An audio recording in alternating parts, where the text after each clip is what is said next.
ఉన్నటువంటి మనము, అవిధేయులుగా బ్రతుకుతున్నటువంటి మనల్ని తండ్రి అయిన దేవుడు ఈ భూలోకంలో మనల్ని రక్షించడానికి ప్రభు అయిన యేసుక్రీస్తు వారిని ఈ లోకానికి పంపించి, తండ్రి అయిన దేవునికి మనుషులకి మధ్య ఉన్నటువంటి ఆ శత్రుత్వాన్ని ఆయన తీసివేసి, ఆ యొక్క విరోధ భావాన్ని, ఆ యొక్క వ్యతిరేకతను ఆయన తీసేసి ఆయన మనల్ని సమాధానపరిచాడు.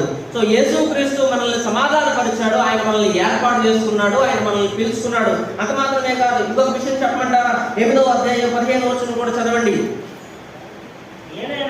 ఏలయనగా మరలా భయపడుటకు మీరు దాస్యపు ఆత్మను పొందుకోలేదు కానీ దత్తపుత్రాత్మను పొందుతుంది.